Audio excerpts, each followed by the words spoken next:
नमस्कार साथियों, मेरे YouTube चैनल में आपका एक बार फिर से स्वागत है।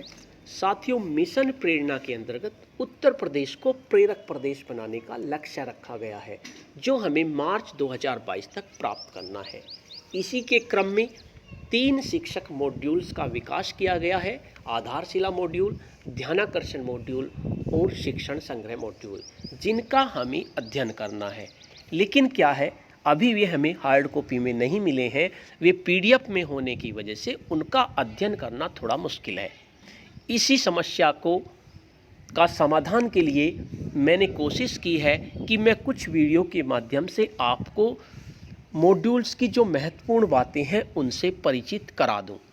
तो आप मेरे चैनल पे बने रहिए, मेरी वीडियो को देख लीजिए। मैंने सभी मॉड्यूल्स की काफ़ी वीडियो बनाई हैं। अगर आप उन्हें देखेंगे तो आपको तीनों मॉड्यूल्स के बारे में काफ़ी कुछ पता चल जाएगा कि तीनों मॉड्यूल्स में क्या क्या है। हमारा जो ध्यानाकर्षण मॉड्यूल है उसमें कुछ बातें दी गई हैं बहुत महत्वपूर्ण शिक्षकों के लिए कि शिक्षक को कक्षा में क्या करना चाहिए और क्या नहीं करना चाहिए, जिनसे परिचित होना हर शिक्षक को अति आवश्यक है। तो आज की इस वीडियो में हम यही जानेंगे कि शिक्षक कक्षा में क्या करे और क्या ना करे।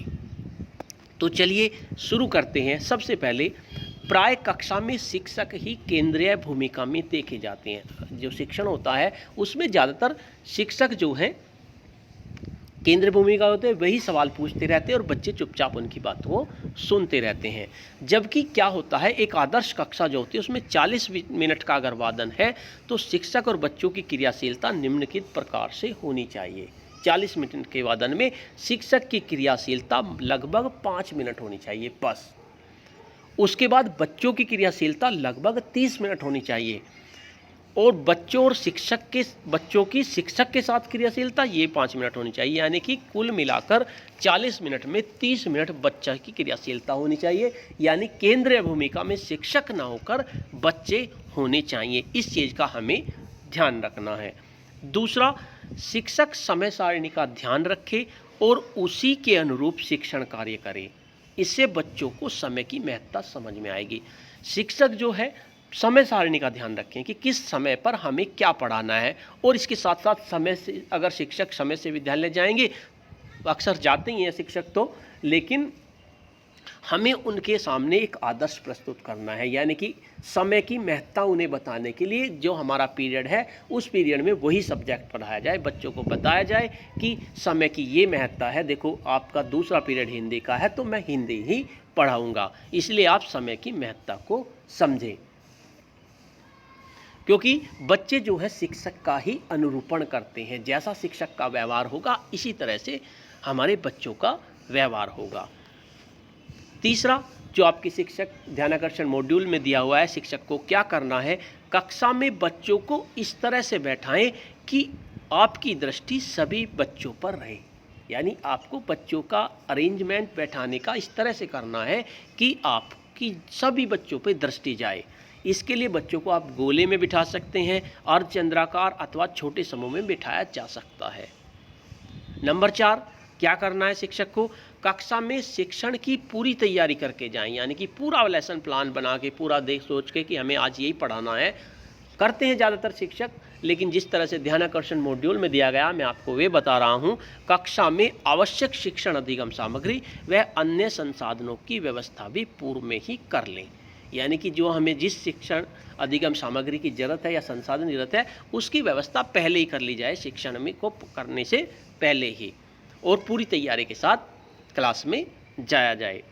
उसके बाद नंबर 5, कक्षा शिक्षण को रोचक बनाने के लिए किसी रोचक दृष्टांत, कहानी या खेल का प्रयोग करते हुए पाठ को प्रारंभ करें। यानी अगर आपको कोई पाठ प्रारंभ करना है तो किसी रोचक दृष्टांत को लेके चलें, या कोई कहानी लेके चलें, या खेल लेके चलें, तो उससे बच्चों पढ़ने के लिए तैयार हो जाएंगे। उसके बाद नंबर 6, क्या करना है शिक्षक को, शिक्षक अधिगम सामग्री का उपयोग अवश्य करें। उन्हें प्रदर्शन मात्र की वस्तु बनाकर ना रखें। ऐसा नहीं कि वे हमारे कमरे में ही रखी रहें, उनको ज़्यादा से ज़्यादा यूज़ करें। आवश्यकता अनुसार बच्चों को उनके साथ कार्य करने के अवसर भी दें। बच्चों को भी कहें कि आप इनके साथ कार्य करें, बस ध्यान रहे कि ये चीज़ टूटे ना। तो बच्चों को मौका दें। नंबर 7, विषय व प्रकरण के आधार पर ही शिक्षण तकनीक या शिक्षण विधि का प्रयोग करें। यानी जिस तरह का आपका प्रकरण है, जिस तरह का आपका विषय है, उसी के आधार पर आप शिक्षण तकनीक का चुनाव करें। यथासंभव कहानी, कविता या खेल गतिविधि का प्रयोग करें। अगर आपको लगता है कि कहानी का प्रयोग किया जाए, कविता या खेल गतिविधि का, तो उनका प्रयोग करें। कक्ष का वातावरण सहज और सरल बनाए रखें। इससे बच्चे तनाव रहित होकर शिक्षण अधिगम प्रक्रिया में प्रतिभाग कर सकते हैं। यानी कक्ष का वातावरण आपका सहज होना चाहिए, सरल होना चाहिए, जिससे कि बच्चे तनाव युक्त होकर शिक्षण अधिगम प्रक्रिया में भाग ले सकें। नेक्स्ट है, सभी बच्चों को प्रोत्साहन दें। पूरी कक्षा के समक्ष बच्चों के कार्य की प्रशंसा करें। इससे बच्चों का आत्मविश्वास बढ़ेगा। यानी सभी बच्चों को प्रोत्साहन देना है, और अगर कोई बच्चा कमज़ोर है और उसने कोई अच्छा काम कर दिया तो उसकी सभी बच्चों के सामने प्रशंसा करें। उससे क्या होगा, उसका आत्मविश्वास बढ़ेगा और वो कार्य को और अधिक तत्परता से करने के लिए तत्पर हो जाएगा। नंबर 10, बच्चों को अवश्य सुने तथा महत्व दें। यानी बच्चों की बात जरूर सुने, भले ही वे आप कुछ भी कह रहे हैं, तो उन्हें बच्चों को लगना चाहिए कि आप उनकी बात सुन रहे हैं और उनको महत्व दे रहे हैं। इससे उनमें भी ध्यान से सुनने की आदत विकसित होगी। अगर आप उनकी बात ध्यान से सुनेंगे तो बच्चे भी आपकी बात ध्यान से सुनेंगे। नेक्स्ट, सभी बच्चों को कक्षा की गतिविधियों में प्रतिभाग करने का अवसर दें। यानी कक्षा में जो भी गतिविधि हो रही है, कोशिश करें कि उसमें सभी बच्चे प्रतिभाग करें। इसमें बालिकाओं और दिव्यांग बच्चों का विशेष ध्यान रखें। यानी बालिकाओं का और दिव्यांग का आपको विशेष ध्यान रखना है। नेक्स्ट है आपका, आपकी भाषा ऐसी हो जिससे प्रत्येक बच्चा समझ सके। इसके लिए आप यथासंभव बच्चों की अपनी भाषा के शब्दों का प्रयोग करें। आप ऐसी भाषा यूज़ करें, ये नहीं कि आप क्लास में जाके इंग्लिश में बोलने लगे और बच्चे उसे ना समझें, या आप बिल्कुल शुद्ध हिंदी में बोलने लगे।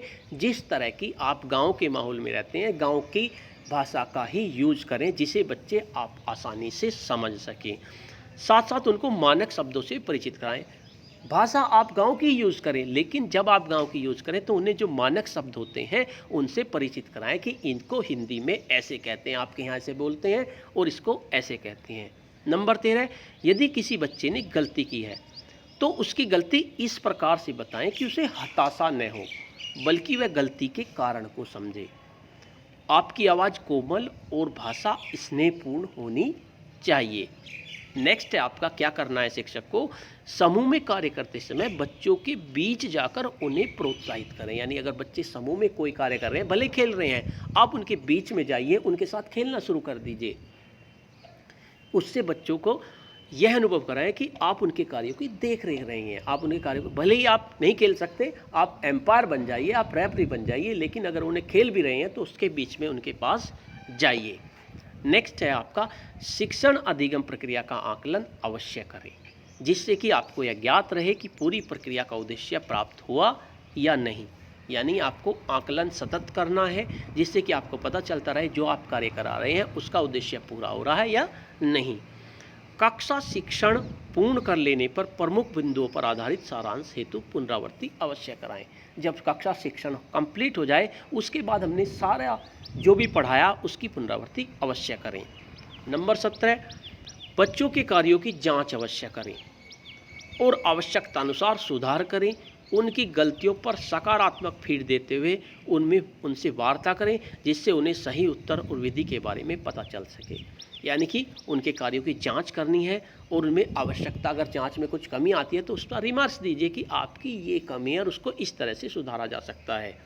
उनकी गलती पर सकारात्मक फीडबैक देना है, नकारात्मक नहीं देना, और उनसे बात करें कि आपने गलती करी है, इसके बारे में ऐसा हो सकता है।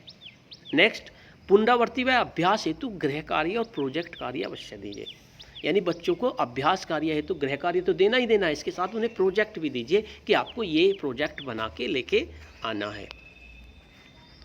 नंबर 19, बच्चों को आपस में चर्चा परिचय करने के अधिक से अधिक अवसर दें। यानी कि अधिक से अधिक अवसर उन्हें मिलने चाहिए जिससे कि वे आपस में चर्चा कर सकें। नंबर 20, कक्षा में गतिविधि के दौरान बच्चों के समूह या जोड़े बदलते रहें। जब आप कक्षा में गतिविधि कराएं तो रोज़ उनके जोड़े बदलते रहें। ऐसा नहीं कि आप 2 बच्चों का ही जोड़ा बना लें फिर वे बच्चे पढ़ेंगे नहीं, आप उनका रोज़ जोड़ा चेंज करते रहें या उनका समूह चेंज करते रहें। समूह कार्य करते समय बच्चों के कार्यों का अवलोकन अवश्य करें। उनका अवलोकन जरूर करना है, भले भी आप कुछ भी कर रहे हैं उनके बीच में जाकर उनके अवलोकन करना है। नंबर 12, बच्चों की कार्य पुस्तिकाओं और पाठ्य पुस्तकों में दिए गए अभ्यास कार्य नियमित रूप से कराएं। तो ये पॉइंट्स हैं जो शिक्षक को कक्ष में करने हैं। अब कुछ पॉइंट्स, इसमें 2 पॉइंट्स और रह गए। बच्चों को अपने अनुभव व कठिनाइयों को व्यक्त करने के अवश्य अवसर दें और प्रतिदिन लिखित और मौखिक कार्य अवश्य कराएं। तो ये 24 पॉइंट्स हैं जो शिक्षक को कक्ष में करने हैं। अब बात आती है कि कक्ष में क्या ना करें। इन बातों पर ध्यान देना ज़्यादा आवश्यक है, क्योंकि आपको जो करना है वो तो आपको पता है और आप ऐसा ही पढ़ाते हैं। सभी शिक्षक बहुत मेहनत से पढ़ाते हैं, वो सभी का पता है, लेकिन ध्यानाकर्षण मॉड्यूल पढ़ना है, इसलिए आपको इन बातों को जानना आवश्यक था। अब बात आती है कि कक्ष में क्या ना करें। बच्चों के द्वारा प्रश्न पूछे जाने पर उन्हें हतोत्साहित न करें, बल्कि प्रसन्नतापूर्वक प्रश्नों के उत्तर देकर विषय वस्तु की व्याख्या करें। यानी अगर बच्चा आपसे कोई प्रश्न पूछ लेता है तो उसे हतोत्साहित न करें। ऐसा हो सकता है कि कोई बच्चे ने इस तरह का प्रश्न पूछ लिया जिसका उत्तर आपको नहीं पता, तो आप उन्हें हतोत्साहित मत कीजिए, उनसे बताइए कि मैं कल आपको इसका जवाब दूंगा, देख के बता दीजिए, लेकिन उनको हतोत्साहित नहीं करना है। दूसरा, किसी भी दशा में बच्चों में भय उत्पन्न ना हो, यानी आपका बच्चों में भय नहीं होना चाहिए। आपका कार्य व्यवहार बच्चों को विद्यालय और शिक्षण अधिगम प्रक्रिया से जोड़ने वाला होना चाहिए। यानी कि आपका कार्य व्यवहार इस तरह का होना चाहिए कि बच्चे अपने आप स्कूल में खींचे चले आएँ, आपको उनको बुला के ना लाना पड़े। यानी कि अगर आपका भय होगा बच्चों में तो वे स्कूल में नहीं आएंगे। आपका व्यवहार इस तरह होना चाहिए, घुल मिलकर आप उनके साथ खेलें, उन्हें इस तरह से पढ़ाएं, उन्हें फीडबैक दें, तो ताकि वे अपने आप शिक्षण अधिकारी प्रक्रिया से जुड़ने लगें। नंबर 3, बच्चों के मध्य भेदभाव न करें। यानी अगर आपके पास एक होशियार बच्चा है, एक थोड़ा सा कमज़ोर बच्चा है, उसका शैक्षिक स्तर कमज़ोर है, तो उनमें भेदभाव न करें या उन्हें किसी भी प्रकार से अपमानित न करें। नेक्स्ट प्रश्न है, बच्चों के साथ गलत शब्दों का प्रयोग या गलत व्यवहार ना करें। कभी भी गलत शब्दों का प्रयोग नहीं करना है। आप कोई भी ऐसा कार्य व्यवहार न करें जो शिक्षक की गरिमा को ठेस पहुंचाता है। वैसे तो कोई भी शिक्षक इस तरह का व्यवहार नहीं करता, लेकिन ध्यानाकर्षण मॉड्यूल में दिए गए हैं, इसलिए हमें ये पढ़ने पड़ रहे हैं। कक्षा में किसी भी स्थिति में क्रोध ना करें, यानी कि कभी भी अपना क्रोध कक्षा में जाहिर ना करें, कभी भी अपना बीपी ना बढ़ाएं, क्योंकि उससे बच्चों पर प्रभाव पड़ता है। बच्चों को अस्पष्ट निर्देश न दें, अर्थात बच्चों को ऐसे निर्देश दें कि वे आसानी से समझ सके कि उन्हें करना क्या है। तो ये आपकी कुछ बातें हैं जो आपको कक्ष में नहीं करनी। इन्हीं बातों को ध्यान रखते हुए आपको अपना शिक्षण कार्य करना है। तो ध्यानाकर्षण मॉड्यूल्स में जो आपको क्या करें क्या ना करें उसके बारे में दिया गया है, वही मैंने आपको बताया है। बाकी आप लोग सभी समझदार हैं। और इसके साथ साथ अगर आपको ये वीडियो पसंद आई है तो इस वीडियो को लाइक कीजिए, शेयर कीजिए और वीडियो पे कमेंट्स कीजिए। और अगर आप चाहते हैं कि आपको सभी मॉड्यूल्स की वीडियो निरंतर मिलती रहे तो उसके लिए आप मेरे चैनल को सब्सक्राइब कर लीजिए और सब्सक्राइब करने के बाद बेल के आइकन को प्रेस कर दीजिए, जिससे कि आपको नेक्स्ट वीडियो का नोटिफिकेशन आसानी से मिल सके। धन्यवाद।